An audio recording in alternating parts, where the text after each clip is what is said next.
you for having me. I wish it weren't under these circumstances. Just tragedy. Terrible. You have been an unspoken gun control advocate for many years, never more so than this morning, and we'll talk about that. First, the New York Post, the morning after the slaughter of innocents, describe your reaction when you saw this unfold. It's so unbelievable, and it only happens in America, and it happens again and again. There was another shooting yesterday, 3 people killed, I think, in a hospital.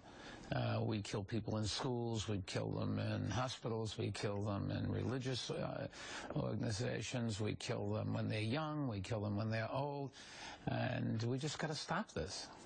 There is, in this country, incredible sadness, empathy, anger, and a sense of resolve. And the president, speaking after this horrible tragedy, really gave voice to that Friday afternoon. Listen.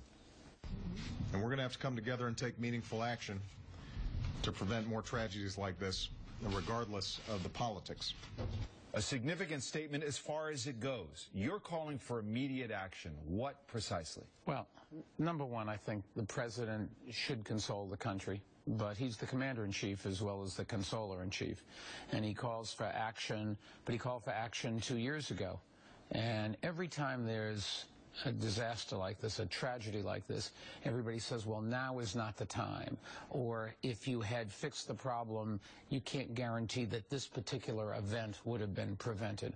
All of that is true. It's time for the president, I think, to stand up and lead and tell this country what we should do. Not go to Congress and say what you guys want to do.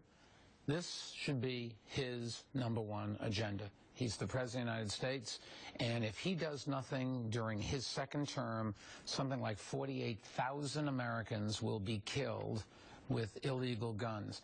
That is roughly the number of Americans killed in the whole Vietnam War. So what do you do? Well, there's a number of things that the president can do and a number of things that Congress can do. And there are a number of things that you and I can do as voters. What the president can do is, #1, through executive action, he can order his agencies to enforce the laws more aggressively. I think there's something like 77,000 people who've been accused of lying when they applied for a gun permit. We've only prosecuted 77 of them. The president can introduce legislation even if it doesn't get passed. The president campaigned back in 2008 on a bill that would prohibit assault weapons. We've got to really question whether military-style weapons with big magazines belongs on the streets of America in this day and age. Nobody questions the Second Amendment's right to bear arms, but I don't think the Founding Fathers had the idea that every man, woman, and child could carry an assault weapon. And I think the president, through his leadership, could get a bill like that through Congress. But at least he's got to try. And that's his job. But isn't it significant that he may only be able to try, that we've seen declining support since 1990 for stricter gun control measures? We've seen the assault weapons ban come and go. Tremendous political cost to Democrats when they first got it passed. I mean, what's the political cost? The NRA's #1 objective this time was to defeat Barack Obama for a second term. Last time I checked the election results, he won, and he won comfortably. This myth that the NRA can destroy political careers is just not true. It's not a myth that after the assault weapons ban was passed, there was a huge political price for Democrats to pay. And nearly 20 years later, they don't want to touch the issue. The assault, well, it is true that they lost a lot of seats then. The cause and effect isn't quite so clear. And what happened then isn't what happens now.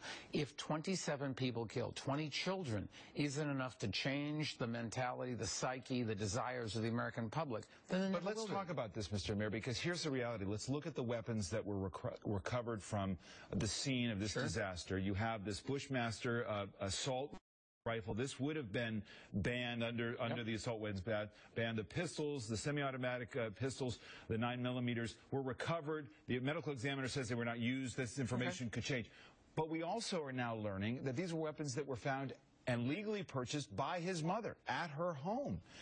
She lives in a rural area. Look, when you had them for self-defense. This is what a lot of Americans agree with. I can't tell you that if you stopped people who have psychiatric problems, who have criminal records, who have substance abuse problems, who are minors, if you stopped every one of them from buying a gun, I can't promise you that this particular event wouldn't have taken place. But this particular event is just one of a series that happens again and again and again. And a big chunk of those would have been placed. It's like your argument is there's no reason to have speed limits because it wouldn't have stopped that one person when the cops weren't around that they stepped on the pedal. That's not true. The aggregate of all of this would be if Congress were to act, if Congress wasn't so afraid of the NRA, and I think I can show you that they have no reason to be, but if they were to stand up and do what was right for the American public, we'd all be a lot better off. And Congress has the ability to do this. And the president, in my view, is the one who has to lead this. The president campaigned in 2008 on an assault weapon ban, and the only gun legislation that the president has signed since then, one is the right to carry a gun in national parks where our kids play, and one is the right to carry guns on Amtrak. I assume that's to stop the rash of train robberies, which stopped back in the 1800s. And this is ridiculous. Well, did you talk to him about this before you endorsed him? He knows my views. I didn't talk to the president or to Mitt Romney just before I decided to endorse Barack Obama. And I said in my endorsement that I endorsed Barack Obama because I think his views on issues like this are the right views. But the president has to translate those views into action. His job is not just to be well-meaning. His job is to